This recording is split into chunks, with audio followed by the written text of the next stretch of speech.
Thanks so much, Andres. Gracias, Let me Andrés. start maybe with a big thank you Déjenme to empezar con un Andres agradecimiento and a all the other Andrés organizers. It has y a been todos los amazing 3 organizadores. days. En 3 días I learned a lot. I felt like I aprendí was in a crash bastante y course siento again. que era como un curso rápido.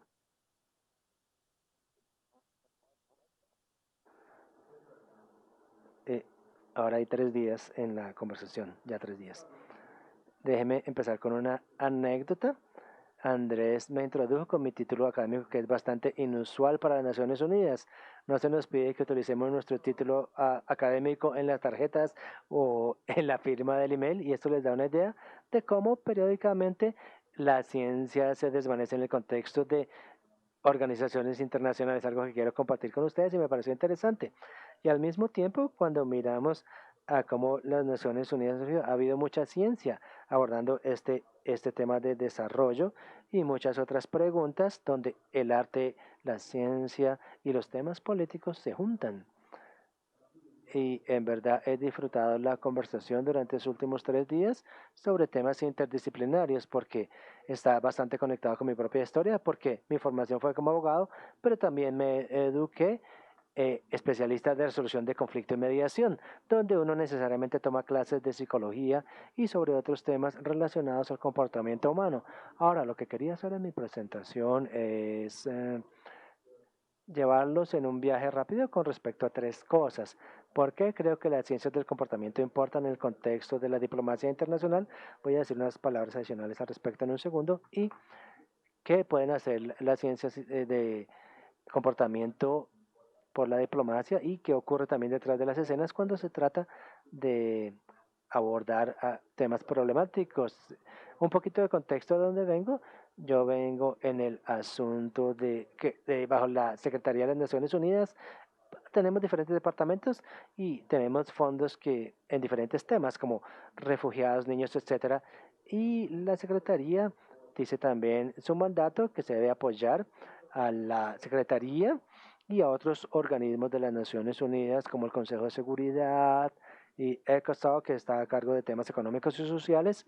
Y por nuestro lado, nosotros cuando trabajamos de temas de paz, quiero enfatizar que es algo de diplomacia de alto nivel. Esto es como 20.000 millas por encima del nivel de mar. Es algo muy poquito que se manejan por otros actores en el terreno sobre resolución de conflictos.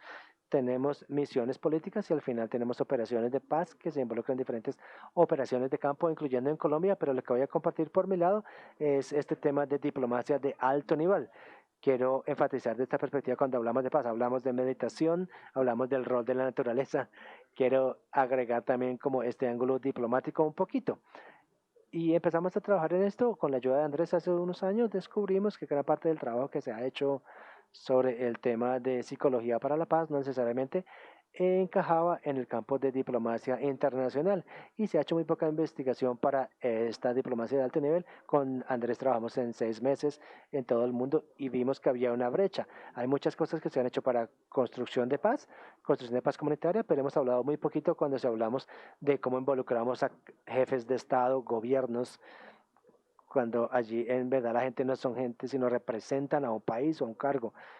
La diplomacia y también hay diferentes retos culturales y quiero reflexionar al respecto un poquito.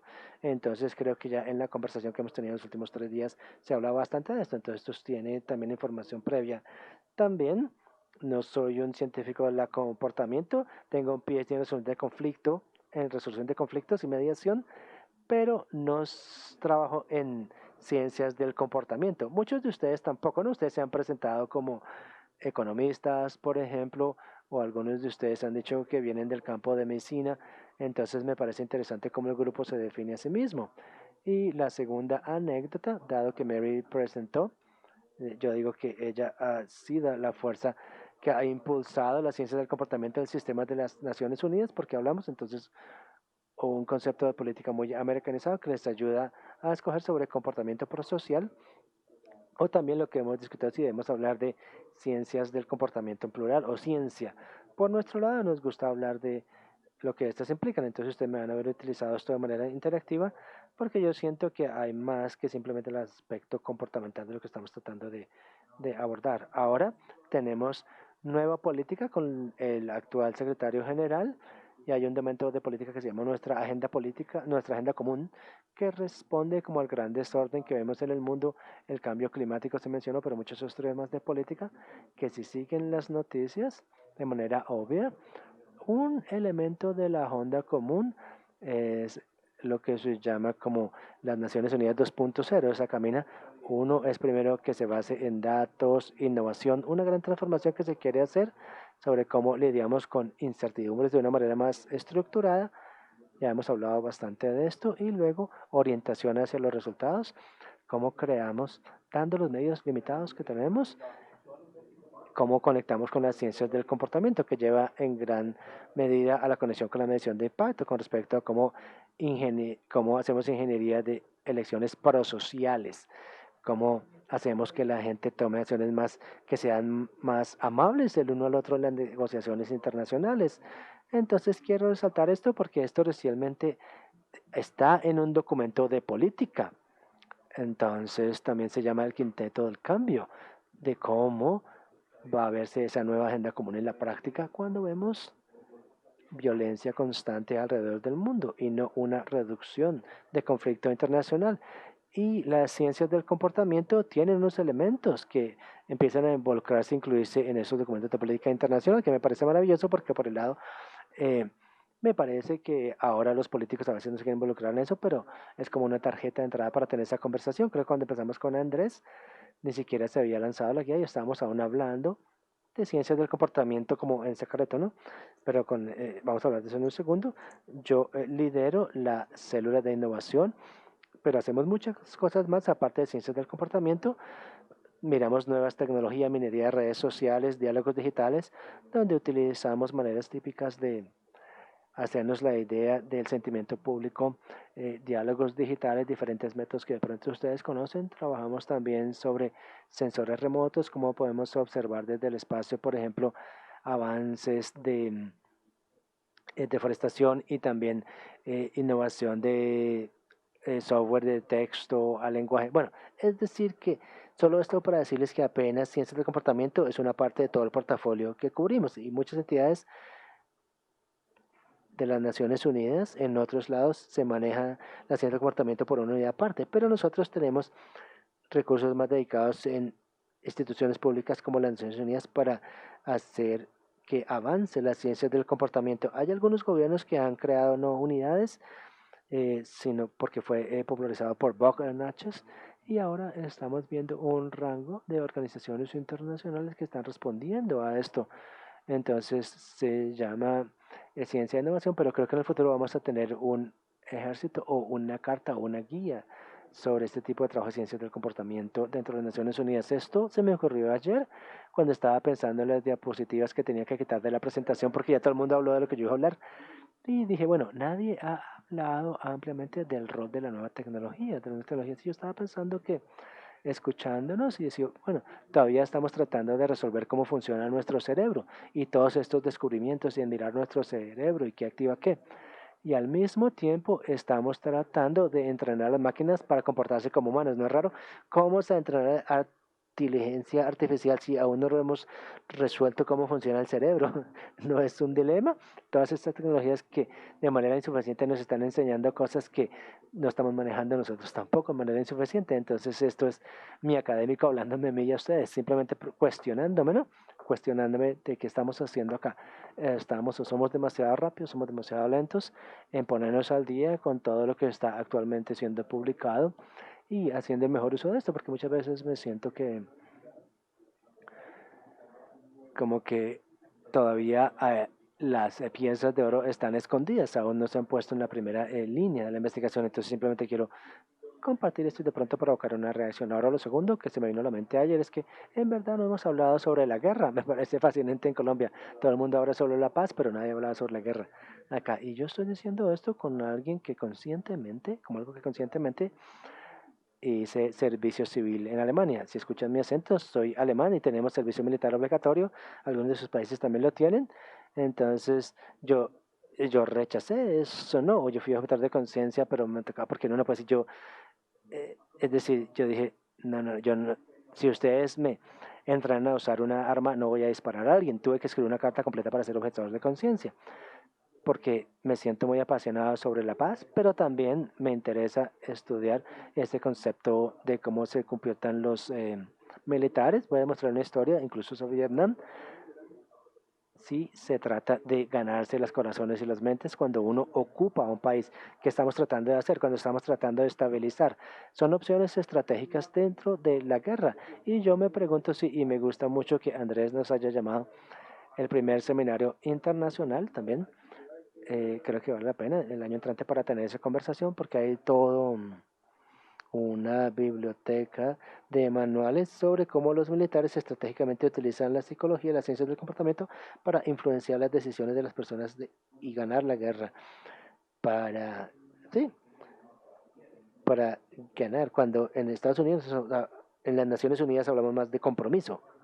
Ahora, por el lado militar, eso se llamaría, y la razón por la que la jerga americana es diferente, ellos lo llaman operaciones psicológicas. El ejército de Estados Unidos tiene una de esas. En las Naciones Unidas no lo tenemos. Apenas vamos a tener una idea de ciencias, neurociencias para la paz. Mientras que Estados Unidos desde la guerra de Vietnam tenía unidades militares simplemente para operaciones psicológicas. Y aquí estoy citando el manual de los Estados Unidos para ese tipo de operaciones de guerra psicológica, que dice que la operación psicológica incluye guerra psicológica, incluyendo acciones de la ideología militar, económica, política, que son planeadas y realizadas en los grupos extranjeros no hostiles, neutrales y amistosos para abordar sus emociones, actitudes y comportamiento. Y podemos aprender de eso. Me pregunto quién de ustedes acá ha trabajado con militares o de pronto asesorado a los militares o asesorado a los militares en Colombia o en otros lugares, y les invitarían a utilizar esto. Ya no digo para el lado oscuro, ¿no? Podría provocarlos, pero que estoy viendo que se use para el bien, para el otro lado. Y todos estos videos están disponibles en YouTube. Lo que les estoy mostrando, todo es de fuente abierta. Si quieren ver lo que el ejército de Estados Unidos piensa sobre estas operaciones psicológicas, pueden ver videos en YouTube. Ahora, al mismo tiempo enfrentamos, cuando miramos a temas políticos, enfrentando un tiempo donde la desinformación está bastante difundida. Estamos en esta después de la revolución industrial, cuando pensamos en el uso de tecnologías, el uso de redes sociales y cómo la desinformación y noticias falsas se han convertido en un cáncer de las conversaciones políticas, porque cómo podemos confiar en algo que se dice en Twitter y que tanto podemos verlo como un canal de verdad social donde incluso los líderes políticos a veces son, por ejemplo, incluso vetados de esos canales. Dándole una anécdota del Oriente Medio, donde estuve por mucho tiempo, donde por 2 años había un ejército digital que se llamaba el Ejército Digital. En, y después descubrimos que era un chico de 16 años en California, una persona, y había creado bastante caos y nosotros pensando que era un ejército. Y es un tiempo muy interesante en el que vivimos, donde la desinformación existe bastante, y esto afectando las decisiones sociales que hacemos, porque nosotros participamos en esas conversaciones sociales y participamos y de hecho ayudamos a esa desinformación. Y esto tiene que ver, por ejemplo, incluso cómo se le da forma a las elecciones, cómo las narrativas de los procesos de paz se forman y cómo tenemos conversaciones sobre la verdad política. Ahora, las Naciones Unidas se ha involucrado en esto desde el inicio con la campaña que motiva a todo el mundo a reconocer que la desinformación es peligrosa y a detener antes de reenviar algo, ser muy consciente antes de abordarlo de una manera consciente. Y uno de los elementos es que las informaciones muchas veces tienden a generar o activar emociones, ¿no? Y más que información. Entonces esto es muy explotado en este desorden de información.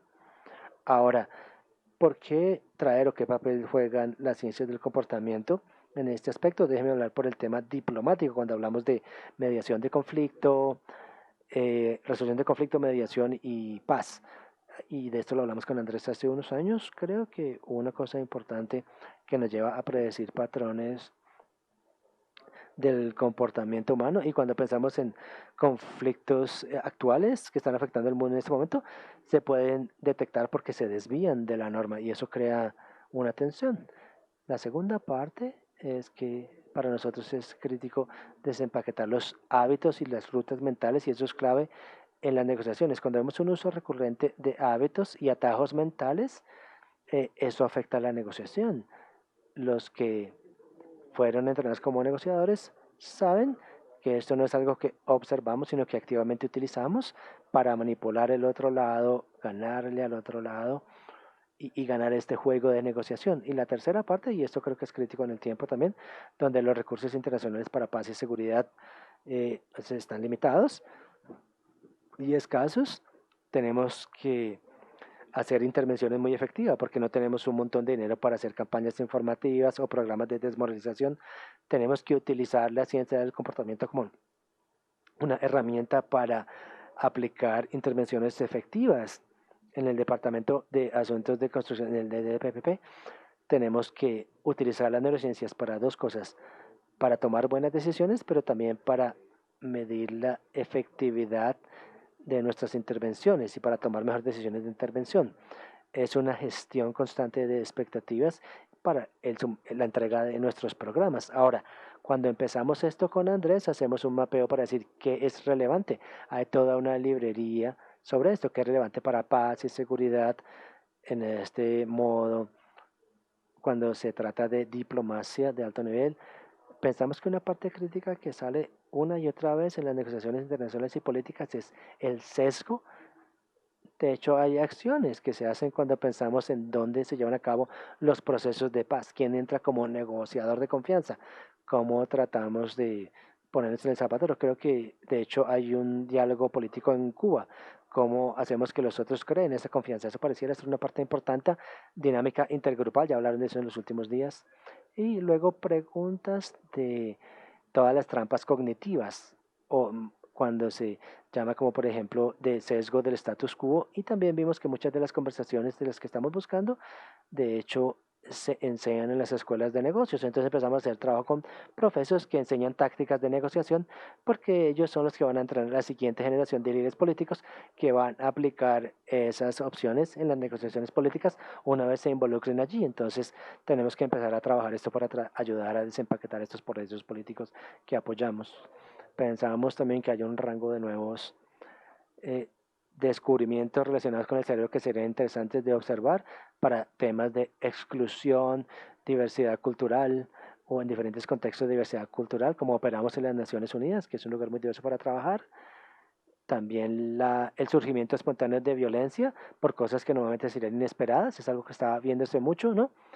Porque todo lo que a veces es visible, que no podemos lidiar o manejar, a ver, lo podemos predecir hasta cierto nivel, pero que lleva a estos tipos de comportamientos inusuales y irracionales.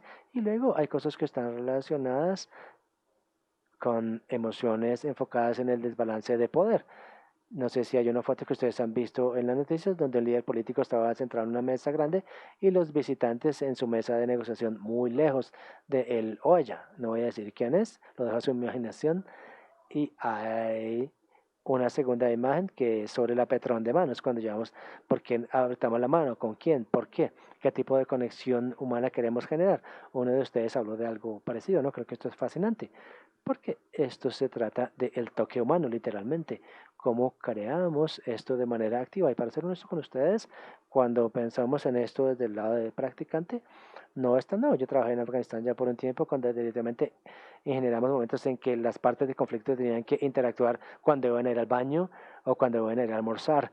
Entonces, no es que no lo hayamos hecho por mucho tiempo, es que ahora estamos poniendo más recursos de una manera más consciente para la aplicación de ciencias de comportamiento de una manera estructurada en el contexto de diplomacia internacional. Y creo que una cosa que es crítica es ver esto no solo como una máquina de soluciones, como un cajero automático, sino hay que tratarlo como un proceso continuo. Y no estoy diciéndole esto a los que están acá, que son académicos de línea dura, sino a los que practican, que están viendo esto, que están sentados acá, porque muchas veces se malentiende como un ejercicio de evaluación donde se hace el grupo y llega aquí la medición al principio y al final. Entonces estamos tratando a veces de vender aquí adentro si este es un experimento o un proceso en sí. Entonces, esa es la conversación que tuvimos con Mary cuando salieron las guías, cuando decimos, mire, esto no se trata simplemente de vender mejores intervenciones para las comunidades que le estamos apoyando, sino también se trata de tratarnos a nosotros mismos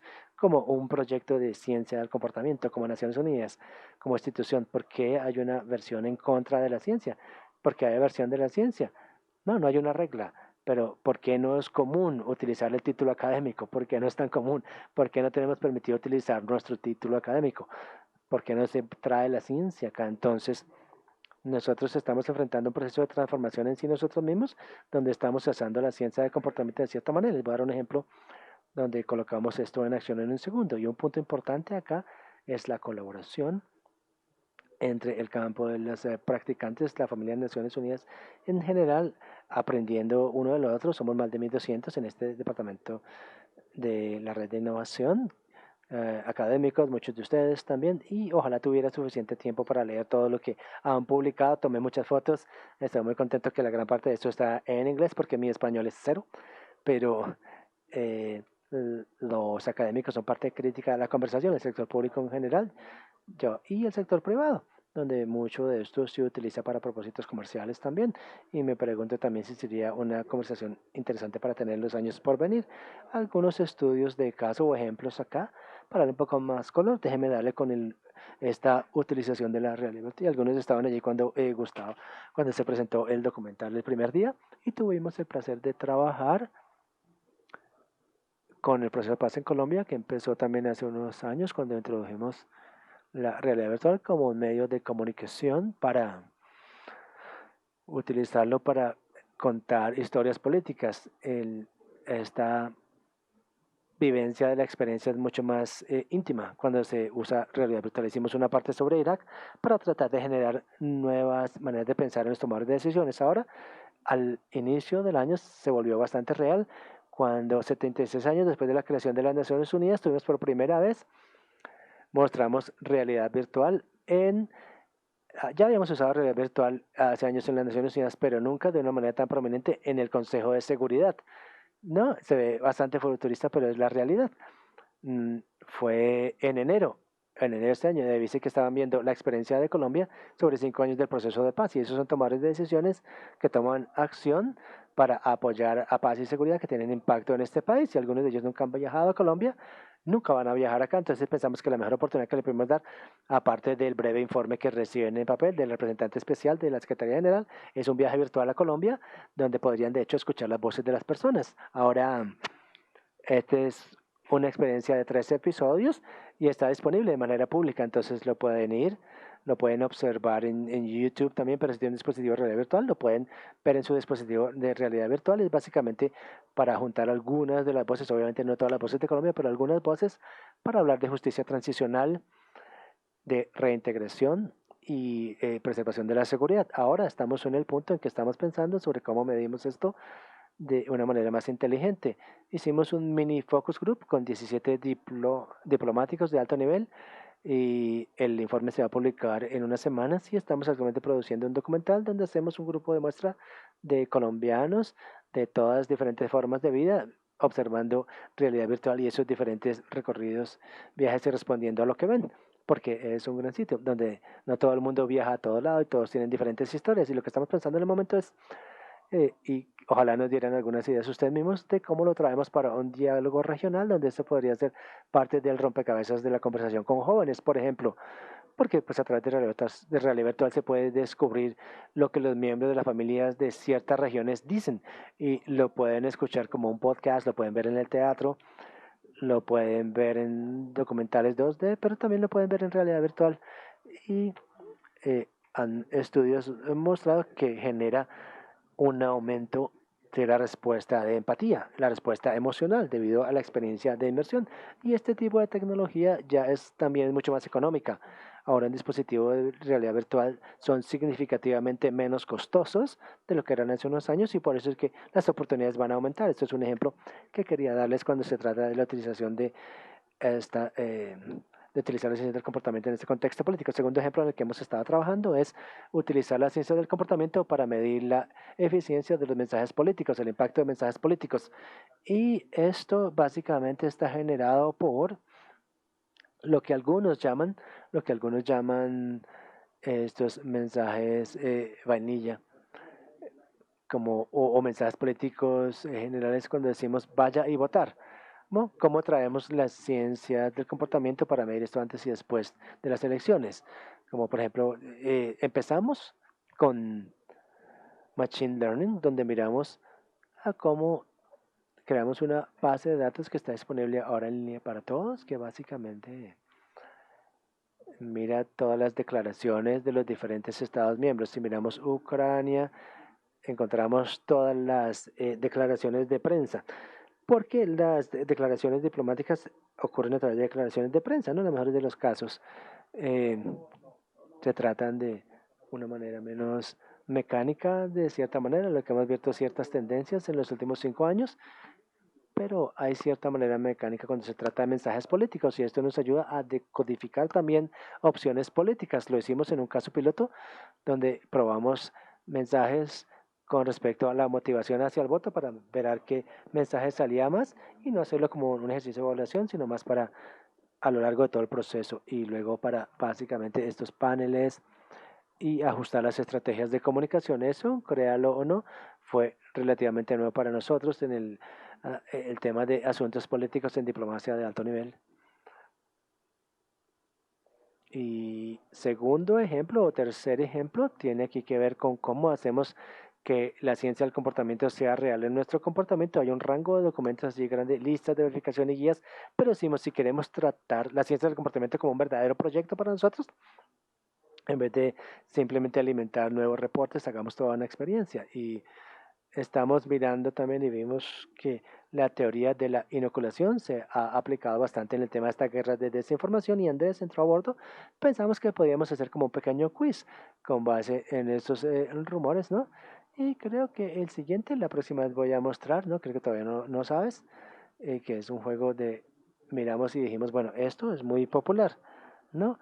Eh, la, la gamificación o la educación va a ser uno de pronto a veces mucho más sensible a manipulación y lo convertimos en un juego sobre ciencias comportamentales en el contexto de paz y seguridad y voy a reproducir el video en este momento y en gran parte inspirado por Andrés Casas. Voy a ver dónde está, no hay sonido en el video, déjenme jugar con él.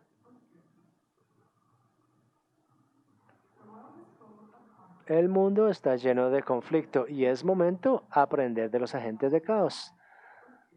No para el mal, sino para el bien.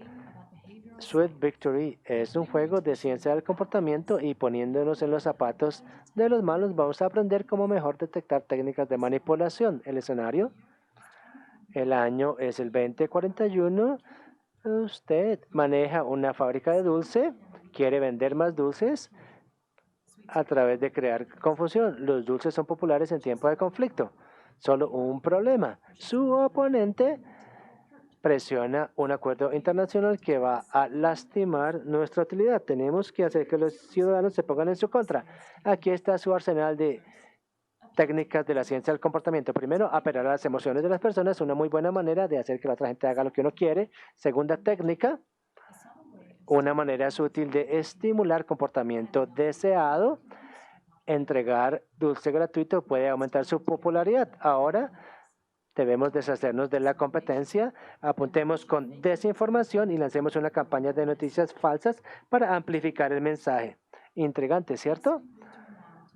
Juguemos Sweet Victory ahora para aprender de manipulación política, desinformación y gane resiliencia para utilizar el poder de las ciencias del comportamiento. Entonces, ¿quién hubiera pensado en eso hace 2 años? Y de nuevo, hablando al respecto, podemos mirar que esto lo han usado y vamos a dar retroalimentación, mejorar. No, lo juegan 2, 3 menús. El objetivo es ser muy malo. Aquí sí el objetivo es ser malo en este juego y vender tanto dulce como uno pueda para manipular al oponente tanto como se pueda para ser bastante consciente de cómo, para ganar conciencia de cómo se puede uno ser manipulado también de una manera divertida. No necesariamente una manera menos científica, pero definitivamente de una manera ligera, ¿ok? Ahora, actualmente estamos trabajando en una fusión de estos diferentes campos. Básicamente queremos juntar la realidad virtual, oportunidades de autorreflexión y todo este desorden de las diferentes opciones. Entonces estamos tratando de crear un espacio virtual de negociación para que partes en conflicto se involucren la una con la otra de una manera neutral y anónima cuando sea necesario, pero también para brindar experiencias autoguiadas para los mediadores y diplomáticos en preparación a la negociación, donde uno puede de hecho revisar sus propios sesgos, descubrir al otro lado también en un ambiente de inmersión. Entonces, yo he visto muchos mediadores que meditan, e incluso he visto clases de yoga en el contexto de Libia, y uno no creería que eso pasa para poder desconectarse y reconectar el cuerpo y la mente en la diplomacia internacional. Pero esto se ha vuelto más difícil y estamos pensando cómo podemos utilizar nuevas tecnologías y la la ciencia del comportamiento de una manera para poder crear más espacio para la autorreflexión. Es un proyecto que quería compartir con ustedes también. Ahora, quiero concluir con esto. Algunos retos. Número uno, no debemos quedar atrapados en la ilusión de que todos los problemas son comportamentales. Cuando uno es un constructor, uno ve una puntilla, uno quiere martillarla en todo lado, ¿no? Pero queremos saber que sí, la ciencia del comportamiento tiene impacto sobre las decisiones, la paz y seguridad, pero no todo es comportamental, no todo es político, no todo es económico, ¿no? Y luego también hay un riesgo reputacional también para las organizaciones. Entonces, por lo menos no hablamos de experimentos en Naciones Unidas, hablamos de experiencias más y enfoques o métodos. No decimos estamos haciendo un experimento con las partes en Colombia y las Naciones Unidas, no, sino decimos un nuevo método, puede ser un tema semántico, pero también va a cambiar la actitud porque hay un riesgo reputacional. Si el proceso de paz se convierte en un laboratorio, ¿cierto? Tratamos de mantenernos lejos de este enfoque médico de tratamiento y hay diferentes voces en la organización, entonces tenemos un debate muy fuerte al respecto porque tenemos colegas médicos, de hecho, que han pasado a ser asesores políticos también. Entonces, pues quiero también mencionarles eso. Y luego todo esto se trata de cómo en verdad agrega valor. Es algo que simplemente es chévere tener o es algo que debemos tener para cumplir mejor nuestro mandato. Por el momento es mundano porque tenemos una nota guía y hay un libro que se puede comprar en cualquier aeropuerto. Cuando hablamos de ciencia del comportamiento y algunos de estos ya lo han hecho más tiempo que yo y porque ha sido tan popular ahora, donde necesitamos entrar y decir, ahora estamos cuando tenemos una distancia saludable con esto. Y la última parte en verdad es donde la sensibilidad tiene que ser reconocida y también tenemos que ver los beneficios, ¿no? Como este equilibrio de considerar e involucrarnos a través de programas piloto y contar historias y aprender cómo esto tiene sentido para nuestro contexto. Muchas gracias por su atención. Muchas gracias.